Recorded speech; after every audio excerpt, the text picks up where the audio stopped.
Suprabhat bachcho, how are you all? I hope you will be fine. Okay ma, last class la நம்ம என்ன பார்த்திருந்தோம், ஹரிஹர் காக்கா. So அது பெரிய ஸ்டோரி. ஸோ அதில் நம்ம என்ன பண்ணியிருந்தோம் அப்படின்னு பார்த்தோம்னா, அதில் பார்ட் 1 பார்ட் 2 அப்படின்னு 2 பார்ட்டாக பார்த்துருந்தோம். ஸோ இப்போ இன்றைக்கி பார்க்க போகிறது இது பெரிய ஸ்டோரி இல்லையா, அதனால் நம்ம வந்து ஒரே 1 ஹவர்க்குள்ளாரையோ 40 மினிட்ஸ்லேயும் அந்த ஸ்டோரி முடிக்க முடியாது. ஸோ இப்போது இதோட பார்ட் 3 அப்படின்னு சொல்லிட்டு இப்போ இதில் கொஞ்சம் இம்பார்ட்டண்டான வொக்காபுலரிஸ் எல்லாம் ஆஸ் யூஷுவல் எழுதி போட்டிருக்கிறேன், இதை பார்த்துக்கோங்க. ஸோ ஒரு சின்ன ரீகேப் மாதிரி பார்க்கலாம் அப்படின்னு பார்த்தோம்னா, ஹரிஹர் காக்காவோட சொத்துக்காக எவ்வளோ அவங்க அண்ணன் தம்பிங்கள்லாம் வந்து எவ்வளோ அவங்க ஃபேமிலி மெம்பர்ஸ் அவங்கள எவ்வளோ வந்து ஒரு கேவலமாக ட்ரீட் பண்ணுறாங்க. அதுக்கப்புறம் அவர் கோவப்பட்டு அந்த கோயிலுக்கு போயிடுறாரு. கோயிலில் அவங்க சொத்தை அபகரிக்கணும் அப்படிங்கிற ஒரு எண்ணத்தில் எவ்வளோ அவங்கள நல்லா அவ்வளோ ஆனர் பண்ணுறாங்க. அவர் லைஃப்பில் சாப்பிட்றாத மாதிரி சாப்பாடு, அவ்வளோ ஒரு கம்ஃபர்டபுளான ஒரு ரூம், எல்லாமே ரொம்ப ஒரு ராஜ மரியாதையோடு எல்லாமே கொடுக்குறாங்க. ஸோ இதெல்லாம் பார்த்துட்டு அதுக்கப்புறம் வந்து அடுத்த நாள் வந்து சரி ஒரு நாள் தானே தங்குறதுக்கு பர்மிஷன் கேட்டிருந்தாங்க அப்படின்னு சொல்லிட்டு அடுத்த நாள் அவங்க அண்ணனை வீட்டுக்கு கூட்டிகிட்டு வந்துடுறாங்க. கூட்டிகிட்டு வந்ததுக்கப்புறம் இப்போ அவங்க அண்ணன் தம்பிங்கள்லாம் என்ன நினைக்கிறாங்க அப்படின்னு பார்த்தோம்னா, ஃப்யூச்சரில் இந்த மாதிரி பிரெயின் வாஷ் பண்ணி ஒருவேளை அந்த சொத்தை எழுதி வாங்கிட்டா என்ன பண்ணுறது அப்படின்னு யோசித்து என்ன பண்ணுறாங்க அப்படிங்கிறத இப்போ ரிமைனிங் லெசனை நம்ம பார்க்கலாம். பேஜ் நம்பர் 8 3rd பேராகிராஃபில் ஸ்டார்ட் ஆகுது. इधर भावी आशंकाओं को मद्देनज़र रखते हुए हरिहर काका के भाई उनसे यह निवेदन करने लगे थे कि अपनी ज़मीन वे उन्हें लिख दें. ஸோ எதிர்காலத்தில் வரக்கூடிய பிரச்சனைகள் இந்த மாதிரி மறுபடியும் வேறு யாராவது இவரை கூட்டிகிட்டு போய் பிரெயின் வாஷ் பண்ணாலோ ஏதாவது ப்ராப்ளம் வந்தால் என்ன பண்ணணும் அப்படிங்கிறதெல்லாம் யோசித்து அவங்களுடைய அண்ணன் தம்பிங்கள்லாம் என்ன சொல்கிறாங்கன்னா, பேசாமல் உங்கள் நிலத்தை எங்களுக்கே எழுதி வச்சுருங்க, ஏன்னா எங்களை விட்டால் வேறு யார் இருக்கிறா உங்களுக்கு அப்படின்னு சொல்லிட்டு கேட்குறாங்க. इस विषय पर हरिहर काका ने एकांत में मुझसे काफ़ी देर तक बात की. ஸோ இப்போது நம்ம ரைட்டர் சொல்கிறாரு இந்த விஷயத்தை பற்றி, அதாவது சொத்தை வந்து அண்ணன் தம்பிங்களுக்கு எழுதி வைக்கிறத பற்றியோ இல்லை சொந்தக்காரங்களுக்கு எழுதி வைக்கிறத பற்றியோ தனிமையில் ரொம்ப நேரம் நம்ம ரைட்டர் கூட பேசியிருக்கிறாரு. என்ன பேசியிருக்கிறாருன்னா, अंततः हम इस निष्कर्ष पर पहुँचे कि जीते जी अपनी जायदाद का स्वामी किसी और को बनाना ठीक नहीं होगा. ஸோ ஃபைனலாக ஹரிஹர் காக்கா ஒரு டெசிஷன் எடுக்கிறாரு. என்ன டெசிஷன் எடுக்கிறாரு அப்படின்னு பார்த்தோம்னா, நம்ம உயிரோடு இருக்கிற வரைக்கும் நம்ம சொத்தை யார் பேர்லையும் எழுதி வைக்கக்கூடாது அப்படிங்கிற டெசிஷன் எடுக்கிறாங்க. चाहे वह अपना भाई या मंदिर का महंत ही क्यों ना हो, हमें अपने गांव और इलाके के वे कुछ लोग याद आए जिन्होंने अपनी ज़िंदगी में ही अपनी जायदाद अपने उत्तराधिकारियों या किसी अन्य को लिख दी थी, लेकिन इसके बाद उसका जीवन कुत्ते का जीवन हो गया. ஸோ அவர் அந்த டெசிஷன் எடுக்கும்போது, நான் உயிரோடு இருக்கிற வரைக்கும் இந்த சொத்தை யாருக்கும் எழுதி வைக்க மாட்டேன் அப்படிங்கிற டெசிஷன் எடுக்கும்போது அவருக்கு சில கேரக்டர்ஸ் ஞாபகம் வருது. ஐ மீன் சில பர்சன்ஸோடைய ஞாபகம் வருது. அவங்க வில்லேஜில் இருந்த இருக்கக்கூடிய சில பர்சன்ஸோட ரிமெம்பரன்ஸ் வருது. என்ன அப்படின்னு பார்த்தோம்னா, சில மக்கள் அவங்க உயிரோடு இருக்கும் பொழுதே அவங்களுடைய சொத்துக்கள் எல்லாம் என்ன பண்ணியிருக்காங்க அப்படின்னா அவங்களுடைய சொந்த பந்தங்களுக்கு எழுதி கொடுத்துட்டாங்க. அப்படி எழுதி கொடுத்துட்டு கடைசியில் அவங்களுடைய வாழ்க்கை ஒரு நாயை விட மோசமான குத்தேக்கா ஜீவன் ஹோகையா, அதாவது நாய் பொழப்பா அவங்களது ஆயிடுச்சு.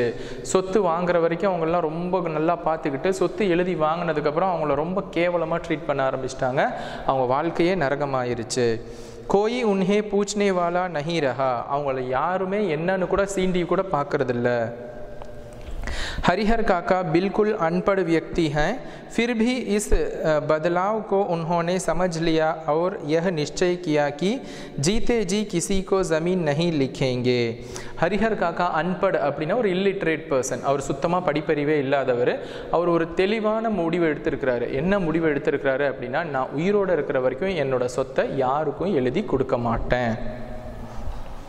अपने भाइयों को समझा दिया, मर जाऊंगा तो अपने आप मेरी ज़मीन तुम्हें मिल जाएगी, ज़मीन लेकर तो जाऊंगा नहीं, इसलिए लिखवाने की क्या ज़रूरत. ஸோ அவங்க அண்ணன் தம்பியை கூப்பிட்டு எக்ஸ்பிளைன் பண்ணிடுறாங்க, இதை பாருப்பா, என் சொத்தெல்லாம் யாருக்கும் எழுதி வைக்க மாட்டேன், நான் இறந்து போயிட்டேன் அப்படின்னா என்னோடய சொத்து ஆட்டோமேட்டிக்காக எனக்கு ஒய்ஃபும் இல்லை, எனக்கு குழந்தைங்களும் இல்லை. ஸோ என்னுடைய சொத்து முழுசாக உங்களுக்கு தான் வந்து சேரப்போகுது. இதில் நான் எழுதி கொடுக்கணும் அப்படின்னு சொல்லிட்டு எதுக்காக எதிர்பார்க்குறீங்க? நான் இறந்து போனேன்னா என் சொத்து உங்களுக்கு தானே வரும் அப்படின்னு சொல்லிடுறாரு. उधर महंत जी भी हरिहर काका की टोह में रहने लगे. அந்த இடத்துல ஹரிஹர் காக்காவும் வந்து அவர் அங்கே பிட்டு போட்டு வச்சிருக்கிறார் இல்லையா, இவர் பிரெயின் வாஷ் பண்ணி வச்சிருக்கிறாரு மஹந்த், அந்த தர்மகர்த்தா. ஸோ அவரும் வந்து ரொம்ப ஈகராக எதிர்பார்த்துட்டு இருக்கிறாரு என்ன பண்ணுவார் அப்படின்ட்டு. जहाँ कहीं एकांत पाते कह उठते विलंब ना करो हरिहर. ஸோ கொஞ்சம் தனிமையில் இடம் கிடைச்சா கூட அந்த மஹந்த் என்ன சொல்லிடுறாரு ஹரிஹர் கிட்ட, குழப்பிக்காத, தெளிவாயிரு. शुभ काम में देर नहीं करते. நல்ல விஷயங்கள் செய்யும்போது நேரம் தாழ்த்தக்கூடாது, உடனே பண்ணணும். ठाकुर जी के नाम ज़मीन बय कर दो. பய கர்தோ அப்படின்னா நீ அந்த கோயிலில் அந்த சாமி பேரில் அந்த நிலத்தை எழுதி கொடுத்துரு, பத்திரமாக்கி கொடுத்துரு அப்படின்னு சொல்கிறாரு. பூரி ஜிந்தகி ठाकुर बारी में राज करो. ஸோ நீ அதுக்கப்புறம் உன் லைஃப் ஃபுல்லாக உயிரோடு இருக்கிற வரைக்கும் அந்த கோயில்லையே இருந்து நீ அதிகாரம் பண்ணிகிட்டு இருக்கலாம். चलकर ठाकुर जी के नाम ज़मीन मरोगे तो तुम्हारी आत्मा को ले जाने के लिए स्वर्ग से विमान आएगा, देवलोक को प्राप्त करोगे. ஸோ நீ இறந்தினா கூட உன் உயிரை எடுத்துகிட்டு போகிறதுக்கு சொர்க்கலோகத்திலேருந்து தனி விமானம் வரும், நீ தேவலோகத்துக்கு அதாவது சொர்க்கத்துக்கு போவ இறந்துட்டினா கூட அப்படின்னு சொல்கிறாங்க. பேஜ் நம்பர் 9ல். लेकिन हरिहर काका ना हाँ कहते और ना कहते. ना कहकर वे महंत जी को दुखी करना नहीं चाहते थे, क्योंकि भाई के परिवार से जो सुख सुविधाएं उन्हें मिल रही थी वे महंत जी की कृपा से ही. ஸோ அவர் என்ன நினைக்கிறாரு அப்படின்னு பார்த்தோம்னா, ஹரிஹர் காக்காவை வந்து இந்த மஹந்த் வந்து எவ்வளவோ பிரெயின் வாஷ் சொல்லி பார்க்குறாரு, அவர் சரின்னு சொல்ல மாட்டேங்கிறாரு, ஓகேன்னு சொல்ல மாட்டேங்கிறாரு, இல்லை அப்படின்னும் ஒரு மறுக்க மாட்டேங்கிறாரு, அப்படியே அமைதியாகவே இருக்கிறாரு. எதனால் அவர் அப்படி அமைதியாக இருக்கிறாருன்னா, நம்ம இல்லைன்னு சொல்லி மறுப்பு சொல்லி அந்த குரு மஹந்தை வந்து நம்ம வந்து ஹர்ட் பண்ணக்கூடாது அப்படின்ட்டு நினைக்கிறாரு. யார் நினைக்கிறாரு? நம்ம ஹரிஹர் காக்கா நினைக்கிறாரு. எதனால் அப்படி நினைக்கிறாரு அப்படின்னு பார்த்தோம்னா, இப்போ இருக்கக்கூடிய சுச்சுவேஷனில் ஹரிஹர் காக்காவை அவங்களுடைய ஃபேமிலி அவ்வளோ ஒரு ரெஸ்பெக்ட் கொடுத்து ஒரு சீஃப் கெஸ்ட், ஒரு விஐபியை ட்ரீட் பண்ணுற மாதிரி ட்ரீட் பண்ணிட்டு இருக்கிறாங்க. ஸோ இந்த சேஞ்சஸ்க்கு எல்லாத்துக்குமே காரணம் மஹந்த் ஜி தான். ஏன்னா அவர் அங்கே கூட்டிகிட்டு போய் அந்த கோயிலில் வச்சு ஒரு நைட் அங்கே ஸ்டே பண்ண வச்சு அவருக்கு பயங்கரமாக கவனித்து பார்க்கும்போது தான் அவங்க அண்ணன் தம்பிங்களுக்கு ஒரு பயம் வருது. பேசாமல் வந்து நம்மளே நல்லபடியாக பார்த்துக்கலாம், அந்த குரு வந்து இந்த தர்மகர்த்தா அவர் நல்லா பார்த்து பேசி அந்த சொத்தெல்லாம் எழுதி வாங்கிட்டா என்ன பண்ணுறது,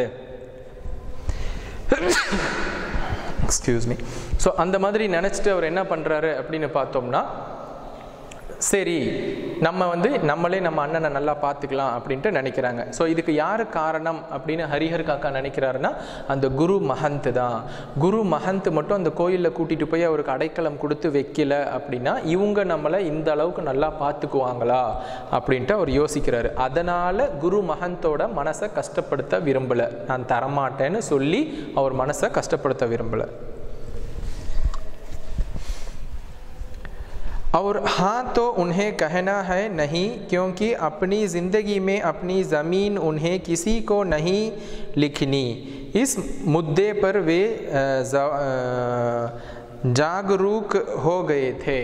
ஸோ அவர் வந்து என்னன்னா, ஆமாம் நான் எழுதி தரேன் அப்படின்னு ஒத்துக்கவே கூடாதுன்னு தெளிவாக இருக்கிறார். ஏன்னா நம்ம உயிரோடு இருக்கிற வரைக்கும் இந்த சொத்து தான் நம்மளுக்கு பாதுகாப்பு. இந்த சொத்தை நம்ம யாருக்காவது கொடுத்துட்டோம் அப்படின்னா நம்மளுக்கு ஒரு சேஃப்டியே இல்லாமல், செக்யூரிட்டி இல்லாமல் போயிடும், யாருமே நம்மளை கண்டுக்க மாட்டாங்க அப்படின்ட்டு தெளிவாக ஒரு டெசிஷன் எடுத்துட்டார். पर बीते समय के अनुसार महंत जी की चिंताएं बढ़ती जा रही थी. जाल में फंसी चिड़िया पकड़ से बाहर हो गई थी. महंत जी इस बात को सह नहीं पा रहे थे. அதாவது இந்த மஹந்த் ஜி, இந்த கோயில் தர்மகர்த்தாவுக்கு வந்து இந்த விஷயத்தில் ஒரு பயங்கரமான ஒரு கன்ஃபியூஷன்லேயே இருக்கிறாரு. ஐயோ நம்ம கஷ்டப்பட்டு பிரெயின் வாஷ் பண்ணி வச்ச அந்த ஹரிஹர் காக்கா நம்மக்கிட்ட இருந்து எஸ்கேப் ஆயிட்டானே. அதாவது வலையில் மாட்டின ஒரு பறவை வந்து அந்த வலையில் விட்டு எஸ்கேப் ஆகி போகிறத அவரால் தாங்கிக்கவே முடியல. அதாவது அவர் பிரெயின் வாஷ் பண்ணி வச்சதெல்லாம் வேஸ்ட்டாக போய் அவங்க அண்ணன் தம்பிக்கு அந்த சொத்து போயிருமோ அப்படின்ட்டு மஹந்த் ரொம்ப பயப்படுறாரு, ரொம்ப ரெஸ்ட்லெஸ்ஸாக இருக்கிறாரு. महंत जी को लग रहा था कि हरिहर धर्म संकट में पड़ गया है. ஸோ மஹந்த்ஜி அந்த தர்மகர்த்தா என்ன நினைக்கிறாருன்னு பார்த்தோம்னா, இந்த ஹரிஹர் வந்து ஏதோ ஒரு தர்ம சங்கடத்தில் விழுந்திருக்கிறான்.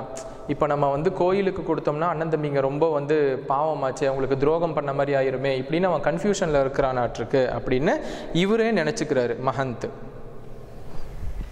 एक ओर वह चाहता है कि ठाकुर जी को लिख दूं, किंतु दूसरी ओर भाई के परिवार के माया मोह बंध जाता है।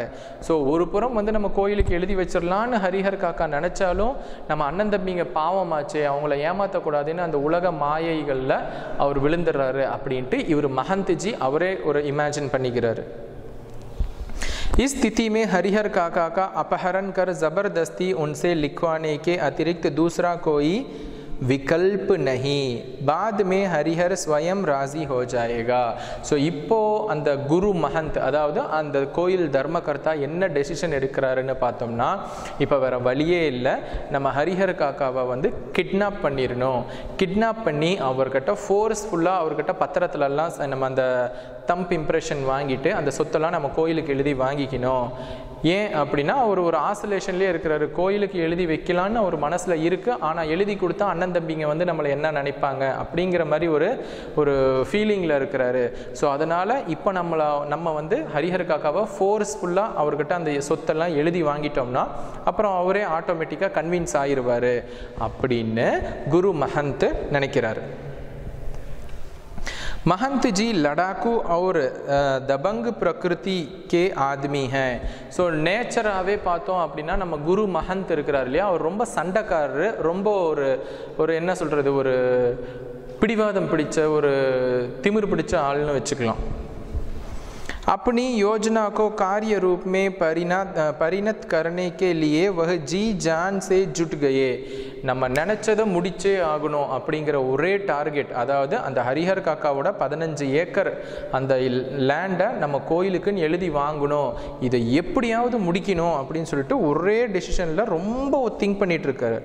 हालांकि यह सब गोपनीयता का निर्वाह करते हुए ही वह कर रहे थे। हरिहर काका के भाइयों को इसकी भनक तक नहीं थी। அதாவது இந்த விஷயத்தெல்லாம் அவர் அந்த கோயிலை பார்த்துக்கிட்டே இதை பற்றியும் தீவிரமாக யோசிச்சுக்கிட்டே இருக்கிறாரு, ஆனால் அவரை கிட்னாப் பண்ணிட்டு போய் சொத்தை எழுதி வாங்குவாங்கங்கிற லெவலுக்கு அவங்க அண்ணன் தம்பிங்கள்லாம் யோசிக்கல। बात अभी हाल की ही है। आधी रात के आसपास ठाकुर बारी के साधु संत और अनेक पक्षधर भाला घंटासा और बंदूक से लैस एकाएक हरिहर काका के दालान पर आ धमके। அதாவது ஸோ இப்போ அவங்க வந்து வீட்டுக்குள்ளார இல்லாமல் அவங்க வீட்டுக்கு வெளியில் ஒரு கெஸ்ட் ஹவுஸ் மாதிரி இருக்குது, அதில் தான் ஹரிஹர் காக்கா தனியாக தங்கியிருக்கிறாரு। ஸோ இப்போ நடு ராத்திரி ஆதி ராத் அப்படின்னா மிட் நைட்டில் அந்த கோயிலினுடைய நிர்வாகிகள் சில பேர், அங்கே இருக்கக்கூடிய துறவிகள் சில பேர், சில சண்டை போடுற மாதிரி பயில்வானான அடியாட்கள் சில பேர் எல்லாமே துப்பாக்கி நிறைய வெப்பன்ஸ் எல்லாம் எடுத்துகிட்டு அந்த கெஸ்ட் ஹவுஸ் கிட்ட வந்துடுறாங்க। हरिहर काका के भाई इस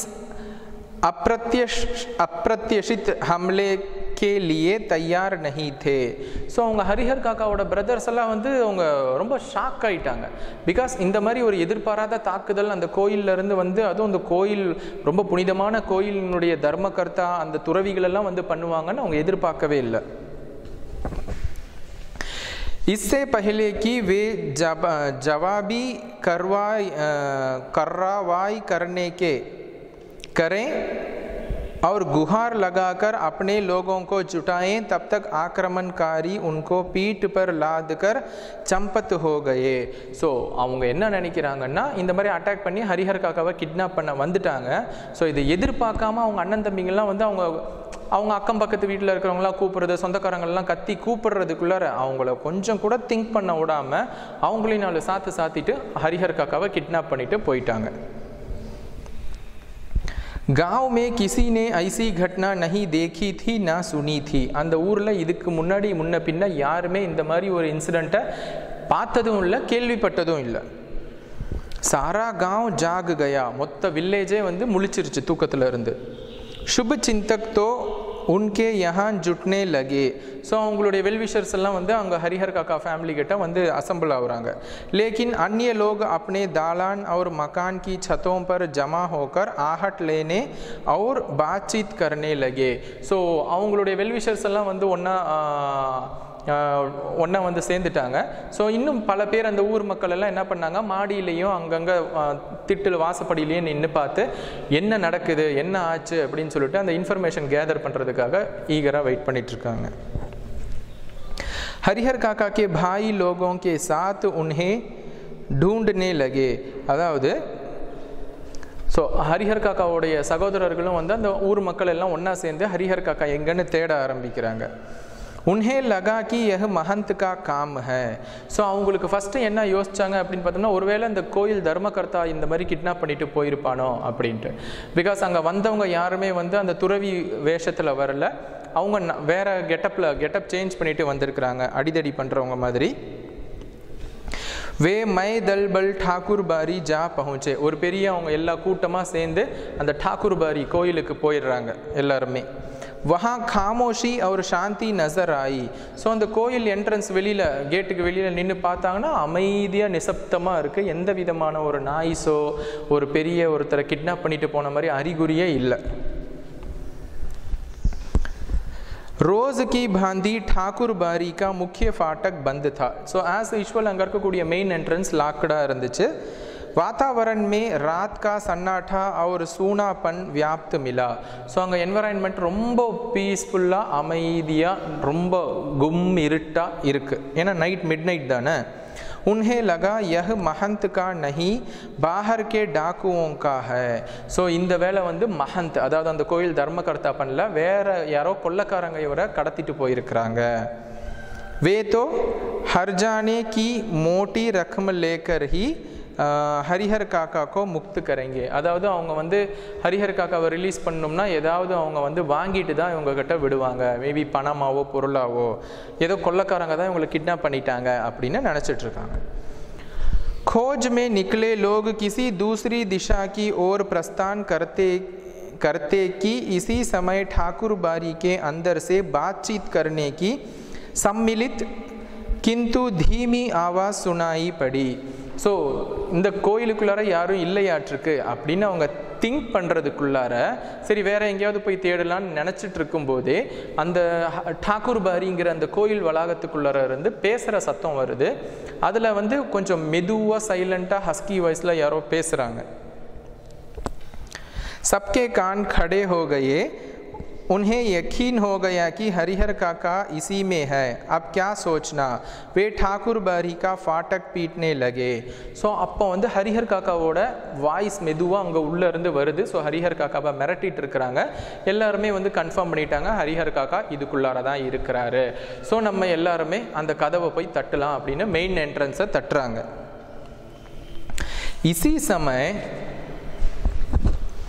इसी समय ठाकुर बारी की छत से रोडे और पत्थर उनके ऊपर गिरने लगे.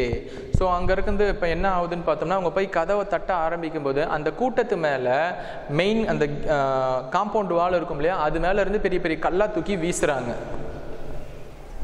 वे तितर बितर होने लगे. अपने हथियार संभाले, लेकिन हथियार संभालने से पहले ही ठाकुर बारी के कमरों की खिड़कियों से फायरिंग शुरू हो गई. ஸோ அவங்க என்ன கல்லை தூக்கி விழுந்தாலும் இங்கேயும் அங்கேயும் செதறி ஓடிட்டு இருக்கிறாங்க. ஸோ அவங்களோட வெப்பனை தேடி எடுக்கலாம் அப்படின்னு எடுக்கிறதுக்குள்ளார அந்த ठाकुर बारी கோயிலுக்குடைய விண்டோஸ் இருக்கும் இல்லையா, அங்கே இருந்து துப்பாக்கி எடுத்து சுட ஆரம்பிச்சிட்டாங்க. யார்? அந்த துறவிகள் எல்லாம். एक नौजवान के पैर में गोली लग गई, वह गिर गया. ஸோ ஒரு யங்ஸ்டர், அது ஒரு வயசு பையன், அவனுடைய காலில் குண்டு சுடும்போது அந்த காலில் வந்து அவனுடைய அந்த ஷூட் பண்ணும்போது அந்த குண்டு பட்டுறது. ஸோ அதை பார்த்த உடனே उसके गिरते ही हरिहर काका के भाइयों के पक्षधर भाग चले. ஸோ ஹரிஹர் காக்காவோட பிரதர் அந்த 3 அண்ணன் தம்பிங்களுடைய சப்போர்ட் பண்ணுறதுக்குன்னு சொல்லிட்டு ஒரு சொந்தக்காரங்க கூட்டங்கள் எல்லாம் வந்திருப்பாங்க இல்லையா, அந்த ஃபயரிங் சத்தத்தை கேட்டு அந்த பையன் கீழே விழுந்த உடனே எல்லாருமே ஓடி போயிட்டாங்க. सिर्फ वे तीनों भाई बचे रह गए. ஸோ இப்போ அவங்களுடைய 3 பிரதர்ஸ் மட்டும்தான் அங்கே இருக்கிறாங்க. तीनों के बूते इस युद्ध को जीतना उन्हें संभव नहीं जान पड़ा. ஸோ நம்ம 3 பேர் மட்டும் இருந்து இந்த இடத்துல நம்ம அண்ணனை காப்பாற்றுறது, நம்ம தம்பியை காப்பாற்றுறது, அதாவது ஹரிஹர் காக்காவை காப்பாற்றுறதுங்கிறது இம்பாசிபிள் அப்படின்னு உங்களுக்கு தெரிஞ்சிருச்சு. இசிலியே வே கஸ்பே கே புலிஸ் தானே கி ஓர் தௌடு படே. ஸோ அதனால் கஸ்பே அப்படின்னா அந்த ஜில்லா, அந்த ஏரியாவுக்கு ஒரு போலீஸ் ஸ்டேஷன் இருக்கும் இல்லையா, அந்த போலீஸ் ஸ்டேஷனுக்கு ஓடி போகிறாங்க मिडनाइट लिए. इधर ठाकुर बारी के भीतर महंत और उनके कुछ चंद विश्वासी साधु सधे और लिखे कागज़ों पर अनपढ़ हरिहर काका के अंगूठे के निशान जबरन ले रहे थे. ஸோ அப்போது கோயிலுக்குள்ளார ஹரிஹர் காக்காவை வந்து என்ன பண்ணுறாங்கன்னா வெத்து பத்திரத்தில் நிறைய என்னமோ எழுதி வச்சுருக்கிறாங்க. ஹரிஹர் காக்கா படிக்காதவர். ஸோ அந்த கோயில் தர்மகர்த்தா, இந்த குரு மஹந்த் இருக்கிறார் இல்லையா, மஹந்த் அண்டு அவருக்கு நம்பிக்கைக்குரிய சில அந்த சன்னியாசிகள் எல்லாம் என்ன பண்ணுறாங்கன்னா அவரை மிரட்டி அந்த பத்திரத்தில் கைரேகை வச்சு வாங்கிட்டு இருக்கிறாங்க.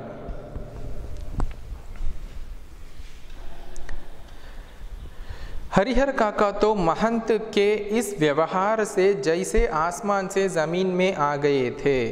அதாவது ஹரிஹர் காக்கா வந்து அந்த குரு மஹந்தை பற்றி ரொம்ப பெருசாக உயர்வாக திங்க் பண்ணி வச்சுருந்தார். ரொம்ப நல்லவர், கடவுளுடைய ஒரு மெசஞ்சர், ஒரு தூதுவன், இவர் அவ்வளோ நல்லவன் அப்படி இப்படி நினச்சிட்டு இருக்கும்போது இவருடைய அந்த சீப்பான பிஹேவியரை பார்த்து அவர் அப்படியே வந்து ஷாக் ஆயிடுறாரு. उन्होंने सपने में भी नहीं सोचा था कि महंत जी इस रूप में भी आएंगे. जिस महंत को वह आदरणीय एवं श्रद्धेय समझते थे वह महंत अब उन्हें घृणित, दुराचारी और पापी नज़र आने लगा था. ஸோ யாரை ரொம்ப புனிதமானவர், ரொம்ப மரியாதைக்குரியவர்னு நினச்சிட்டு இருந்தாரோ அந்த மஹந்த் ஹரிஹர காக்காவினுடைய பார்வையில் இப்போ கேவலமான கேடுகெட்ட ரொம்ப ரொம்ப மோசமான ஒரு மனிதராக அவருடைய பார்வைக்கு தெரிகிறாங்க. अब वह उस महंत की सूरत भी देखना नहीं चाहते थे. இப்போ அவர் அந்த மஹந்தனுடைய அந்த தர்மகர்த்தாவோட முகத்தை கூட பார்க்க விரும்பல. யாரு? ஹரிஹர் காக்கா.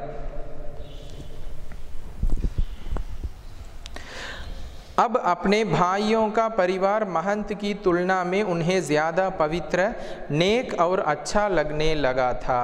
ஸோ இப்போ தன்னுடைய அண்ணன் தம்பிங்களுடைய ஃபேமிலியையும் ஹரிஹர் காக்காவையும் சரி இந்த குரு மஹந்தையும் வச்சு கம்பேர் பண்ணி பார்க்கும்போது நம்ம அண்ணன் தம்பிங்க எவ்வளவோ கோடி மடங்கு நல்லவங்களாக இருக்கிறாங்க, இவன் சொத்துக்காக இப்படி நம்மளை ஆளை வச்சு கிட்னாப் பண்ணிட்டு வந்திருக்கிறானே அப்படின்னு யோசிக்கிறாரு. हरिहर काका ठाकुर बारी से अपने घर पहुंचने के लिए बेचैन थे. ஸோ ரொம்ப ரெஸ்ட்லெஸ்ஸாக இருக்கிறாரு, எப்படியாவது இங்கேருந்து தப்பிச்சு வீட்டுக்கு போயிட மாட்டோமா அப்படின்ட்டு. लेकिन लोग उन्हें पकड़े हुए थे और महंत जी उन्हें समझा रहे थे तुम्हारे भले के लिए ही यह सब किया गया हरिहर. ஸோ அங்கே இருக்கக்கூடிய அவங்க ஆட்கள் எல்லாம் அவங்கள பிடிச்சி வச்சுருக்கிறாங்க. அப்போ மஹந்த் சொல்கிறாரு, உன்னுடைய நன்மைக்காக தான் இப்படியெல்லாம் நான் பண்ணி உன்னைய ஃபோர்ஸ் பண்ணிகிட்டு இருக்கிறேன் ஹரிஹர், புரிஞ்சுக்கோ.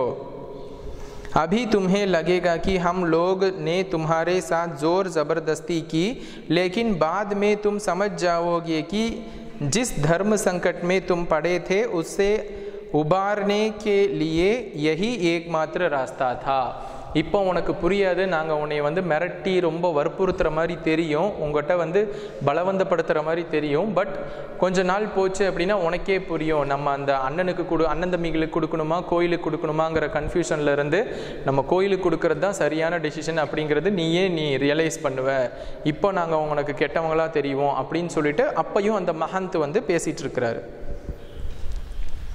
एक और ठाकुर बारी के भीतर जबरन अंगूठे का निशान लेने और पकड़कर समझाने का कार्य चल रहा था, तो दूसरी ओर हरिहर काका के तीनों भाई सुबह होने से पहले ही पुलिस की जीप के साथ ठाकुर बारी आ पहुँचे. ஸோ ஒரு சைடு வந்து பார்த்தோம்னா அவரை பிரெயின் வாஷ் பண்ணி எப்படியாவது அந்த பத்திரத்துலலாம் கைரேகை வாங்கிட்டு இருந்தாங்க இல்லையா, தம்ப் இம்ப்ரெஷன் வாங்கிட்டு இருக்கிறாங்க. அந்த பக்கம் போனவங்க விடியறதுக்குள்ளாரையே அவங்க அண்ணன் தம்பிங்க 3 பேருமே போய் அங்கே இருக்கக்கூடிய அந்த போலீஸ் ஸ்டேஷன்லேருந்து ஒரு ஜீப்பில் போலீஸ்காரங்களை கூட்டிகிட்டு வந்துட்டாங்க. जीप से तीनों भाई एक दरोगा और पुलिस के 8 जवान उतरे. ஸோ அது ஜீப்லேருந்து அண்ணன் தம்பிங்க 3 பேர், ஒரு போலீஸ் அண்டு என்ன சொல்கிறது ஒரு இன்ஸ்பெக்டர் அண்டு அவங்களுக்கு கான்ஸ்டபிள் அப்படி இப்படின்னு சொல்லிட்டு ஒரு 8 பேர். ஸோ அசிஸ்டன்ஸ் அந்த மாதிரி கிட்டத்தட்ட 8-9 போலீஸ் வந்துட்டாங்க. पुलिस इंचार्ज ने ठाकुर बारी के फाटक पर आवाज़ लगाई, दस्तक दी, लेकिन अंदर से कोई जवाब नहीं. ஸோ போலீஸ் இன்சார்ஜ் வந்து அந்த கோயில் என்ட்ரன்ஸில் தட்டுறாங்க, கத்துறாங்க, கதவை ஓப்பன் பண்ணுங்கன்னு. ஸோ எந்த ரெஸ்பான்ஸுமே அங்கே இல்லை. अब पुलिस के जवानों ने ठाकुर बारी के चारों तरफ घेरा डालना शुरू किया. ஸோ இப்போ அந்த கோயிலை சுற்றி வளைக்க ஆரம்பிக்கிறாங்க மீதி இருக்கக்கூடிய 8 போலீஸும். ठाकुर बारी अगर छोटी रहती तो पुलिस के जवान आसानी से उसे घेर लेते, लेकिन विशालकाय ठाकुर बारी को पुलिस के सीमित जवान घेर सकने में असमर्थ साबित हो रहे थे. ஸோ அது வந்து ரொம்ப சின்ன கோயிலாக இருந்துச்சுன்னா ஈஸியாக அதை சுற்றி வளைச்சிடலாம். இருக்கிற 8 பேர் வந்து அது ரொம்ப பிரம்மாண்டமான கோயில் அப்படிங்கிறதுனால அதை சுற்றி பாதுகாக்க அதை கவர் பண்ண முடியாமல் ரொம்ப திணறிட்டு இருக்கிறாங்க. फिर भी जितना संभव हो सका उस रूप में उन्होंने घेरा डाल दिया और अपना अपना मोर्चा संभाल सुबह की प्रतीक्षा करने लगे. ஸோ அதுக்கப்புறம் என்ன ஆச்சு அப்படின்னு பார்த்தோம்னா அவங்க அந்த கோயிலை சுற்றி வளைச்சிட்டாங்க. சுற்றி வளைச்சு கொஞ்சம் விடியணும், கொஞ்சம் வெளிச்சம் வரட்டும் அப்படின்னு சொல்லிட்டு வெயிட் பண்ணிட்டு இருக்கிறாங்க. हरिहर काका के भाइयों ने सोचा था कि जब वे पुलिस के साथ ठाकुर बारी पहुँचेंगे तो ठाकुर बारी के भीतर से हमले होंगे और साधु संत रंगे हाथों पकड़ लिए जाएंगे, लेकिन ऐसा कुछ भी नहीं हुआ. ठाकुर बारी के अंदर से एक रोड़ा भी बाहर नहीं आया. शायद पुलिस को आते हुए उन्होंने देख लिया था. ஸோ அவங்க ஹரிஹர் காக்காவோட அண்ணன் தம்பிங்க என்ன நினச்சிருக்காங்க அப்படின்னு பார்த்தோம்னா, நம்ம போலீஸை கூட்டிகிட்டு போன உடனே அந்த கோயிலுக்குள்ளார இருந்து அவங்க நம்மளை அட்டாக் பண்ணுவாங்க. ஸோ கையும் களவுமா அவங்கள பிடிச்சிடலாம். கோயிலுக்குள்ளார எதுக்காக வெப்பன்ஸ் எல்லாம் யூஸ் பண்ணி நீங்கள் அட்டாக் பண்ணுறதுக்காக இருக்கிறீங்க. ஸோ கையும் களவுமா போலீஸ்கிட்ட மாட்டி விட்டுறலாம் அப்படின்னு நினச்சாங்க. பட் அங்கேருந்து ஒரு காக்கா கூட எட்டி பார்க்கல, கதவே திறக்கல. ஸோ அதனால் வந்து அவங்க ரொம்ப டிசப்பாயிண்ட் ஆகிட்டாங்க. सुबह होने में अभी कुछ देर थी, इसलिए पुलिस इंचार्ज रह रहकर ठाकुर बारी का फाटक खोलने तथा साधु संतों का आत्मसमर्पण करने के लिए आवाज़ लगा रहे थे. साथ ही पुलिस वर्ग की ओर से हवाई फायर भी किए जा रहे थे, लेकिन ठाकुर बारी की ओर से कोई जवाब नहीं आ रहा था. ஸோ விடியறதுக்கு இன்னும் கொஞ்சம் நேரம் தான் இருக்குது அப்படிங்கிற நேரத்தில் அவர் போலீஸ் இன்சார்ஜ் வந்து இப்போ ஓப்பன் பண்ணுறீங்களா இல்லையான்னு சொல்லிட்டு அவருடைய கன் எடுத்து மேலே வானத்தை நோக்கி சுடுறாரு. ஆனால் உள்ளேருந்து ஒரு ரெஸ்பான்ஸும் வரல. Page number 11. सुबह तड़के एक वृद्ध साधु ने ठाकुर बारी का फाटक खोल दिया. उस साधु की उम्र 80 वर्ष से अधिक की होगी. ஸோ விடிய காலையில் பார்த்தோம்னா அந்த கோயில் மெம்பர் அந்த ठाकुर பாரியிலேருந்து ஒரு சன்னியாசி வந்து கதவு திறக்கிறாரு. அவர் கதவு திறக்கும் போது அவரோட வயசு பார்த்தோம்னா கிட்டத்தட்ட 80க்கு மேலே இருக்கும், ஒரு வயசான ஆள். वह लाठी के सहारे कामते हुए खड़ा था. ஸோ ஒரு வாக்கிங் ஸ்டிக் சப்போர்ட்டில் தான் வந்து ரொம்ப ஷிவரிங்கோடு நின்றுட்டு இருக்காரு. पुलिस इंचार्ज ने उस वृद्ध साधु के पास पहुंच हरिहर काका तथा ठाकुर बारी के महंत पूजारी एवं अन्य साधुओं के बारे में पूछा. ஸோ அவங்க கிட்ட போய் ஹரிஹர் காக்கா எங்க, அந்த குரு மஹந்த் எங்க, மற்ற பூசாரிங்கெல்லாம் எங்க அப்படின்ட்டு அவங்கள பற்றி கேட்குறாங்க. लेकिन उसने कुछ भी बताने से इनकार कर दिया. पुलिस इंचार्ज ने कई बार उससे पूछा, डांट लगाई, धमकियां दी, लेकिन हर बार एक ही वाक्य कहता, मुझे कुछ मालूम नहीं. போலீஸ்காரங்க எவ்வளவோ கேட்டாலுமே வந்து எனக்கு எதுவுமே தெரியாது அப்படியே திரும்ப திரும்ப சொல்லிட்டு இருக்காரு அந்த வயசான ஆள். ऐसे वक्त पुलिस के लोग मारपीट का सहारा लेकर भी बात उगलवाते हैं. உகழ்வாத்தே அப்படின்னா கக்க வைக்கிறது. ஸோ ஜென்ரலாக இந்த மாதிரி வந்து ஒரு அக்யூஸ்டு வந்து எதுவுமே அவங்க சொல்லலை, அவங்க எவிடன்ஸ் ப்ராப்பராக கோஆப்ரேட் பண்ணலைன்னா அடித்து அவங்கள சொல்ல வைப்பாங்க இல்லையா, உண்மையை சொல்ல வைப்பாங்க. பட் இவர் வயசானவர் அப்படிங்கிறதுனால அந்த மாதிரி இவரை வந்து ட்ரீட் பண்ண அவங்க யோசிக்கிறாங்க. लेकिन उस साधु की वय देखकर पुलिस इंचार्ज को महटिया जाना पड़ा. ஸோ அவருடைய வயசை பார்த்து இவனை போய் அடித்தா செத்து கித்து போயிட்டா என்ன பண்ணுறது அப்படின்னு திங்க் பண்ணி அவர்கிட்ட அந்த மாதிரி ஒரு தேர்ட் ரேட்டாக அவர் ட்ரீட் பண்ணலை. पुलिस इंचार्ज के नेतृत्व में पुलिस के जवान ठाकुर बारी की तलाशी लेने लगे. ஸோ அவருடைய சூப்பர்வைசனில் அந்த கோயிலுக்குள்ளார போய் எல்லாமே சர்ச் பண்ணுங்க அப்படின்னு சொல்கிறாங்க. போய் சர்ச் பண்ணுறாங்க. लेकिन ना तो ठाकुर बारी के नीचे के कमरों में ही कोई पाया गया और ना छत के कमरों में ही. ஸோ கீழே இருக்கக்கூடிய கிரவுண்ட் ஃப்ளோர்லேயும் வந்து யாருமே அங்கே இருக்கக்கூடிய ரூம்ஸில் யாருமே இல்லை, மாடியில் இருக்கிற ரூம்ஸ்லேயும் யாருமே இல்லை. पुलिस के जवानों ने खूब छानबीन की, उस वृद्ध साधु के अलावा कोई दूसरा ठाकुर बारी में नहीं मिला. ஸோ அந்த வயசான ஒரு அந்த தாத்தாவை தவிர அந்த கோயிலில் சுற்றி பார்த்துட்டாங்க, ஒருத்தர் கூட யாருமே இல்லை, அந்த கோயிலுக்குள்ளார இல்லை. हरिहर काका के भाई चिंता परेशानी में துக்கத் ஆச்சரிய சே கிர் கயே. ஸோ என்னடான்னு சொல்லிட்டு ரொம்ப சேடாகி ரொம்ப அப்படியே கவலையில் இருக்கிறாங்க. யார்? ஹரிஹர் காக்காவோட பிரதர்ஸ். ठाकुर बारी के महंत और साधु संत हरिहर काका को लेकर कहाँ भाग गए. நம்ம ஹரிஹர் காக்காவை கூட்டிகிட்டு அவங்கெல்லாம் எங்கே ஓடி போயிட்டாங்க கிட்னாப் பண்ணிட்டு அப்படின்ட்டு யோசிக்கிறாங்க. एक कमरे के बाहर बड़ा सा ताला लटक रहा था. पुलिस और हरिहर काका के भाई सब वहीं एकत्र हो गए. उस कमरे की कुंजी की मांग वृद्ध साधु से की गई तो उसने साफ कह दिया मेरे पास नहीं. ஸோ அப்போ எல்லா இடத்துலையுமே தேடியாச்சு, ஒரே ஒரு ரூமில் மட்டும் பெரிய பூட்டு தொங்கிட்டு இருக்கு. ஸோ அந்த பூட்டுக்கு முன்னாடி அந்த ரூமுக்கு முன்னாடி எல்லாருமே அசம்பிள் ஆகிட்டாங்க. இந்த ரூமோட சாவி எங்கே அப்படின்னு கேட்கும்போது அந்த வயசான அந்த துறவி என்ன சொல்கிறாருன்னா, எனக்கு தெரியாது, எங்கிட்ட இல்லை அப்படின்னு சொல்கிறாரு. जब उससे पूछा गया इस कमरे में क्या है, तब उसने जवाब दिया अनाज है. இந்த ரூமில் என்ன இருக்குன்னு சொல்லிட்டு அந்த வயசானவர்கிட்ட கேட்கும்போது அவங்க என்ன சொன்னாங்க, இதில் வந்து கிரைன் வச்சுருக்கிறோம், கிரைன்னா இந்த தானியங்கள்லாம் உணவு தானியங்கள் வச்சுருக்கிறோம் அப்படின்னு சொல்கிறாரு. पुलिस इंचार्ज अभी यह सोच ही रहे थे कि इस कमरे का ताला तोड़कर देखा जाए या छोड़ दिया जाए कि अचानक उस कमरे के दरवाजे को भीतर से किसी ने धक्का देना शुरू किया. ஸோ இந்த ரூமை இப்போ திறந்து பார்க்கணுமா இல்லை நம்ம அப்படியே வெளியில் எங்கேயாவது போய் தேடி பார்க்கலாமா அப்படின்னு யோசிச்சுட்டு இருக்கும்போதே அந்த லாக் பண்ண ரூமை உள்பக்கத்துல இருந்து யாரோ வந்து தட்டுற மாதிரி ஒரு சவுண்டு கேட்குது. पुलिस के जवान सावधान हो गए. ஸோ அந்த வந்த போலீஸ் எல்லாம் வந்து அலர்ட் ஆயிட்டாங்க. ताला तोड़कर कमरे का दरवाज़ा खोला गया. कमरे के भीतर हरिहर काका जिस स्थिति में मिले उसे देखकर उनके भाइयों का खून खौल उठा. उस वक्त अगर महंत पुजारी या अन्य नौजवान साधु उन्हें नज़र आ जाते तो वे जीते जी उन्हें नहीं छोड़ते. ஸோ கடைசியில் வந்து அந்த பூட்டை உடைச்சி டோரை ஓப்பன் பண்ணி பார்த்தோம்னா ஹரிஹர் காக்காவை கையை காலை கட்டி வாயை கட்டி உள்ளே போட்டிருக்காங்க.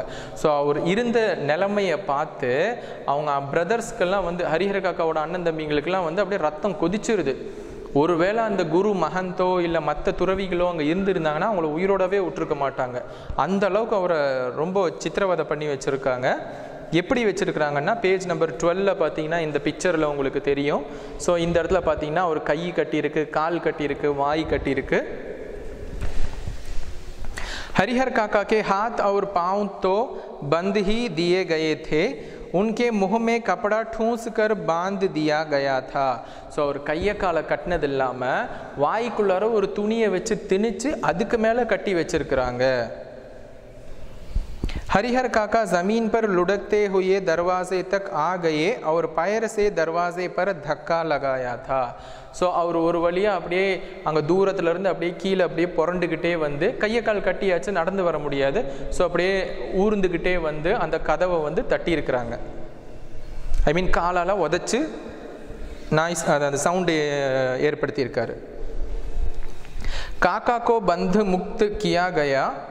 मुँह से कपड़ा निकाले गए. हरिहर काका ने ठाकुर बारी के महंत पुजारी और साधुओं की काली करतूतों का पर्दाफाश करना शुरू कि वह साधु नहीं डाकू त्यारे और कसाई हैं, कि उन्हें इस रूप में कमरे में बंद कर गुप्त दरवाजे से भाग गए कि उन्होंने कोई सादे और लिखे हुए कागज़ों पर जबरन उनके अंगूठे के निशान लिए आदि.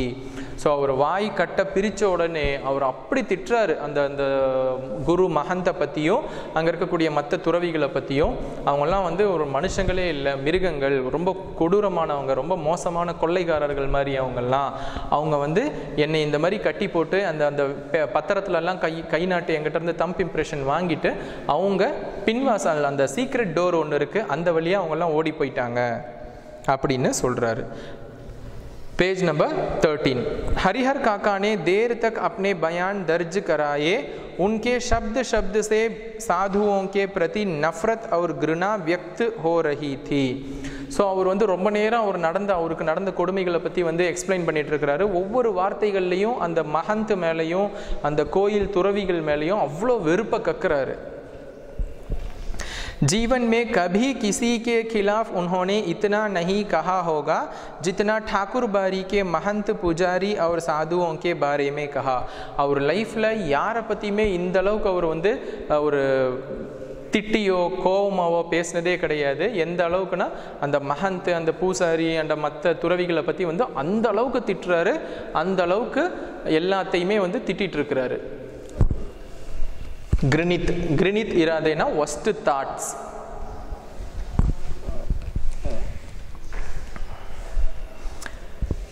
अब हरिहर काका पुनः अपने भाइयों के परिवार के साथ रहने लगे थे. ஸோ மறுபடியும் அவங்க ஹரிஹர் காக்காவை ரெஸ்கியூ பண்ணி அவங்க வீட்டுக்கு கூட்டிட்டு போயிட்டாங்க. इस बार उन्हें दालान पर नहीं घर के अंदर रखा गया था. ஸோ இந்த தடவை அவரை கெஸ்ட் ஹவுஸில் வைக்காம அவங்க வீட்டுக்குள்ளேயே பத்திரமா வச்சுக்கிட்டாங்க. किसी बहुमूल्य वस्तु की तरह संजोकर छिपाकर. ஸோ ரொம்ப ஏதோ ஒரு பொக்கிஷத்தை புதையல வச்ச மாதிரி பாதுகாத்து அவரை பத்திரமா வச்சிருக்கிறாங்க வீட்டில். उनकी सुरक्षा के लिए रिश्ते नाते में जितने सूरमा थे सबको बुला लिया गया था. ஸோ அவரை பாதுகாத்துக்கிறதுக்காக அவங்க சொந்த பந்தத்தில் யாரெல்லாம் பயங்கரமான பயில்வான் மாதிரி இருந்தாங்களோ, வீர தீரரான பசங்க யாரெல்லாம் இருக்கிறாங்களோ எல்லாத்தையுமே கூப்பிட்டுக்கிட்டாங்க. हथियार जुटा लिया गए थे. நிறைய வெப்பன்ஸ் எல்லாம் ரெடி பண்ணி வச்சுக்கிட்டாங்க. 24 घंटे पहरे दिए जाने लगे थे.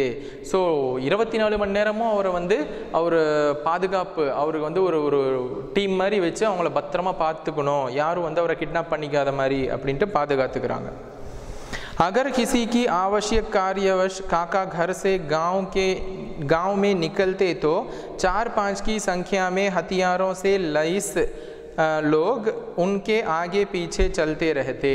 ஏதாவது அவசரமான ஒரு தேவை, ஏதாவது ஒரு போயே ஆகணுங்கிற ஒரு நெசசரியில் அவர் வீட்டை விட்டு வெளியில் வில்லேஜுக்கு போனாலுமே முன்ன பின்னன்னு சொல்லிட்டு 4-5 பேர் நிறைய வெப்பன்ஸோட அவருக்கு பாடி கார்டு மாதிரி போவாங்க. रात में चारों तरफ से घेर कर सोते. भाइयों ने ड्यूटी बांट ली थी. आधे लोग सोते और आधे लोग जाग कर पहरा देते रहते. ஸோ அவங்க அண்ணன் தம்பிங்க டியூட்டி பிரிச்சுக்கிறாங்க. பாதி ராத்திரி வந்து இப்போ நைட்டு 9 o'clock இருந்து ஒரு 1 o'clock வரைக்கும் நான் பார்த்துக்கிறேன், 1 o'clock இருந்து மார்னிங் 5 o'clock வரைக்கும் நீங்கள் பார்த்துக்கோங்க அப்படின்னு சொல்லி டியூட்டி பிரித்து தூங்காமல் அவரை பத்திரமா பாதுகாத்துக்கிறாங்க. इधर ठाकुर बारी का दृश्य भी बदल गया था. ஸோ இப்போ அந்த கோயிலினுடைய ஒரு அட்மாஸ்பியரே அப்படியே சேஞ்ச் ஆயிருச்சு. முதல்ல அந்த கோயில்லாம் எவ்வளோ ஒரு ஹோலி பிளேஸ், எந்த அளவுக்கு ஒரு மரியாதை, ஒரு கண்ணியமான பிளேஸாக இருந்துச்சோ இப்போ அந்த என்வரான்மெண்ட் அட்மாஸ்பியர் அப்படியே மாறிடுச்சு. एक से एक खूंखार लोग ठाकुर बारी में आ गए थे. ஸோ அங்கே இருந்தவங்கெல்லாம் வந்து இவ்வளோ கொடூரமானவர்கள் அப்படிங்கிற மாதிரி ஊர் மக்களுக்கு தெரிஞ்சிருச்சு. उन्हें देखकर ही डर लगता था. ஸோ அங்கே இருக்கக்கூடியவங்களை பார்த்தாலே மக்கள் எல்லாம் பயப்பட ஆரம்பிச்சிட்டாங்க, அந்த துறவிகள் எல்லாம். गांव के बच्चों ने तो ठाकुर बारी की ओर जाना ही बंद कर दिया. ஸோ அந்த ஊர் குழந்தைகள், வில்லேஜில் இருக்கக்கூடிய குழந்தைகள்லாம் வந்து அந்த கோயிலுக்கு போகிறதே நிப்பாட்டிட்டாங்க. हरिहर काका को लेकर गांव प्रारंभ से ही 2 वर्गों में बंट गया था। इस नई घटना को लेकर दोनों तरफ से प्रतिक्रियाएं व्यक्त की जाने लगी थी। ஸோ ஹரிஹர் காக்காவுடைய அந்த சொத்து பிரச்சனை ஸ்டார்டிங்கில் வரும்போதே வந்து கோயிலுக்கு எழுதி வச்சிடணும்னு ஒரு டீமும் அவங்க அண்ணன் தம்பிகளுக்கு எழுதி வைக்கணும்னு ஒரு டீம் அப்படின்னு 2 பார்ட்டியாக 2 சைடாக பிரிஞ்சு இருந்தாங்க. ஸோ இப்போ இந்த இன்சிடென்ட்டுக்கு அப்புறம் வந்து என்னன்னு பார்த்தோம்னா அவங்கவுங்க பங்குக்கு நிறைய பேச ஆரம்பிக்கிறாங்க. और अब हरिहर काका एक सीधे साधे और भोले किसान की अपेक्षा चतुर और ज्ञानी हो चले थे. ஸோ முதல்ல வந்து அவர் ரொம்ப இன்னோசென்ட்டாக ரொம்ப அப்பாவியாக ரொம்ப சாதுவாக இருந்தார் ஹரிஹர் காக்கா. பட் இப்போ வந்து எப்படி ஆயிட்டாரு அப்படின்னு பார்த்தோம்னா ரொம்ப கிளியராக யோசிக்கிறாரு. அவரை சுற்றி ஒரு விஷயம் நடக்குதுன்னா இது எதுக்காக நடக்குது அப்படிங்கிறத அனலைஸ் பண்ணுற லெவலுக்கு அந்த என்வரான்மெண்ட் அவரை மெச்சூர்டாக மாற்றிருச்சு. वह महसूस करने लगे थे कि उनके भाई अचानक उनको जो आदर सम्मान और सुरक्षा प्रदान करने लगे हैं उसकी वजह उन लोगों के साथ उनका सगे भाइयों का संबंध नहीं बल्कि उनकी जायदाद है. अन्यथा वे उनको पूछते तक नहीं. அதாவது நம்ம அண்ணன் தம்பிங்களெல்லாம் நம்ம திடீர்னு இவ்வளோ பாசம் மரியாதை அன்பெல்லாம் கொடுக்குறாங்க அப்படின்னு பார்த்தோம்னா நம்ம கூட பிறந்த அண்ணன் தம்பி அப்படிங்கிற காரணமெல்லாம் இல்லை, என்னுடைய சொத்துக்காக தான் என் மேலே இவ்வளோ ஒரு பாசம் மரியாதை பாதுகாப்பு எல்லாம் கொடுத்துட்ருக்குறாங்க. ஒருவேளை இந்த சொத்து என்கிட்ட இல்லைன்னா ஏன்னு கூட என்னை கேட்குறதுக்கு யாரும் இருக்க மாட்டாங்க அப்படின்னு யோசிக்கிறாரு. इसी गांव में जायदाद हीन भाइयों को कौन पूछता है. இதே ஊரில் சொத்து இல்லாத அண்ணன் தம்பிகளை யாருமே கண்டுக்கிறது கூட இல்லை. हरिहर काका को अब सब नजर आने लगा था. महंत की चिकनी चुपड़ी बातों के भीतर की सच्चाई भी अब वह जान गए थे. ஸோ இந்த மஹந்தும் இதே மாதிரி தான் நம்மளை சாமி கடவுள் அப்படிங்கிற பேரெல்லாம் சொல்லி நம்ம சொத்துக்காக தான் இவ்வளோ பிரெயின் வாஷ் பண்ணி நம்மக்கிட்ட பேசிகிட்டு இருந்திருக்கான் அப்படிங்கிறதையும் அவர் ரியலைஸ் பண்ணிட்டாரு. ठाकुर जी के नाम पर वह अपना और अपने जैसे साधुओं का पेट पालता है. उसे धर्म और परमार्थ से कोई मतलब नहीं. ஸோ இவன் வந்து அந்த கடவுள் பேரை சொல்லி அவனுடைய வயிற்றையும் அந்த துறவிகளுடைய வயிற்றையும் நிரப்புறதுக்காக இந்த மாதிரி போலியாக நாடகம் போட்டு சுற்றிட்டு இருக்கிறான். அவனுக்கு கடவுளை பற்றியோ அந்த மதத்தை பற்றியோ எந்த ஒரு அக்கறையும் கிடையாது. அவனுக்கெல்லாம் ஒன்னன் ஒன்லி பணம் காசு மட்டும்தான் குறிக்கோள். उसे धर्म और परमार्थ का कोई मतलब नहीं. निज स्वार्थ के लिए साधु होने और पूजा पाठ करने का ढोंग रचाया है. ஸோ அவனுடைய பர்சனல் செல்ஃபிஷ்னஸ்க்காக தான் இந்த கோயில் இந்த சன்னியாசி துறவிகள் அப்படி இப்படின்லாம் சொல்லி பூஜை புனஸ்காரம்னு சொல்லிட்டு அவனுடைய சுயநலத்துக்காக மட்டும்தான் இந்த வேஷமெல்லாம் போட்டுட்ருக்கான் அப்படிங்கிறத அவர் புரிஞ்சுக்கிட்டார். साधु के बाने में महंत पुजारी और उनके अन्य सहयोगी लोभी लालची और कुकर्मी हैं. ஸோ சாது கே பானே மே அதாவது அந்த துறவி அப்படிங்கிற அந்த வேஷத்தில் அங்கே இருக்கக்கூடியவங்க எல்லாமே பேராசை பிடிச்சவங்க, கெட்டெண்ணம் பிடிச்சவங்க, திருடர்கள், கொள்ளையர்கள் இந்த மாதிரி தான் இருக்கிறாங்க அப்படின்னு அவர் ரியலைஸ் பண்ணார். छल बल कल किसी भी तरह धन अर्जित कर बिना परिश्रम किए आराम से रहना चाहते हैं. அதாவது திருடியோ ஃபோர்ஜரி பண்ணியோ யாரை சீட் பண்ணியாவது நம்ம கஷ்டப்படாமல் நிறைய சொத்துபத்தோட சந்தோஷமாக சொஃபிஸ்டிகேட்டடான ஒரு லைஃப் இருக்கணும் அப்படின்னு தான் விரும்புகிறாங்க. अपने घृणित इरादों को छिपाने के लिए ठाकुर बारी को इन्होंने माध्यम बनाया है. ஸோ அவங்களுடைய கேவலமான தாட்ஸு, ஸோ கிரினித் இராதே அப்படின்னா ஒஸ்ட் தாட்ஸ், அவங்களுடைய ஒஸ்டான அந்த தாட்ஸை வந்து அதை அவங்க ஃபுல்ஃபில் பண்ணிக்கிறதுக்காக, அதாவது என்ன கஷ்டப்படாமல் நோகாமல் சந்தோஷமாக ஒரு ஹாப்பியான லைஃப் இருக்கணும் அப்படிங்கிறதுக்காக இவங்க இந்த கோயிலை ஒரு மீடியமாக யூஸ் பண்ணிக்கிறாங்க அப்படிங்கிறத ஹரிஹர் காக்கா ரியலைஸ் பண்ணுறாரு. एक ऐसा माध्यम जिस पर अविश्वास ना किया जा सके, इसीलिए हरिहर काका ने मन ही मन तय कर लिया कि अब महंत को वे अपने पास फटकने तक नहीं देंगे. ஸோ அவர் டிசைட் பண்ணிட்டார் என்னன்னா இனிமேல் இந்த மஹந்த் வந்து என் பக்கத்தில் கூட வர விட மாட்டேன் அப்படின்ட்டு டிசைட் பண்ணிட்டாரு. साथ ही अपनी ज़िंदगी में अपनी जायदाद भाइयों को भी नहीं लिखेंगे, अन्यथा फिर वह दूध की मक्खी हो जाएंगे.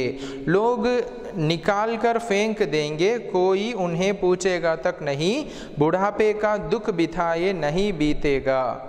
அதாவது அவர் என்ன நினைக்கிறாருன்னா, இனிமேல் அந்த மகந்தையும் நம்ம பக்கத்தில் சேர்த்தக்கூடாது, நம்ம உயிரோடு இருக்கிற வரைக்கும் நம்ம சொத்தை நம்ம அண்ணன் தம்பிங்களுக்கும் எழுதி கொடுக்கக்கூடாது. ஏன் அப்படின்னா நம்ம பால் நிறையா இருக்குது, ரொம்ப நல்லா இருக்கும் அப்படிங்கிறதுக்காக அந்த ஈ என்ன பண்ணும், பால்லையே குதிச்சிரும். ஆனால் பாலில் வந்து ஓரமாக இருந்து கொஞ்சமாக குடித்தோம்னா அது கொஞ்சம் குடிச்சிட்டு பறந்துடலாம். நடுவுலையே குதிச்சிருச்சுன்னா அது மூழ்கி செத்துரும் இல்லையா? ஸோ அந்த மாதிரி நம்ம இந்த பாசம் அப்படிங்கிறதுலலாம் போனோம் அப்படின்னா நம்மளை என்ன பண்ணுவாங்க, அந்த ஈயை தூக்கி போடுற மாதிரி நம்மளையும் கடைசியில் நம்ம சொத்தெல்லாம் எழுதி வாங்கிட்டு நம்மளையும் தூர தூக்கி போட்டுருவாங்க. வயசான காலத்தில் நம்ம லைஃப் வந்து ரொம்ப ஒரு மோசமான லைஃப் நம்மளால் வாழ வேண்டி இருக்கும். அதனால் நம்ம உயிரோடு இருக்கிற வரைக்கும் நம்மளுடைய சொத்துக்களை யாருக்குமே எழுதி கொடுக்கக்கூடாது அப்படிங்கிறதுல ஹரிஹர் காக்கா ரொம்ப தெளிவான ஒரு டெசிஷன் எடுத்துடுறாரு. ஸோ பேஜ் நம்பர் 13 வரைக்கும் இருக்கட்டும். பேஜ் நம்பர் 14 இருந்து நம்ம நெக்ஸ்ட் பார்ட்டில் இந்த ஸ்டோரியை நம்ம கம்ப்ளீட் பண்ணிடலாம். ஓகே, தன்யவாத் பச்சோ.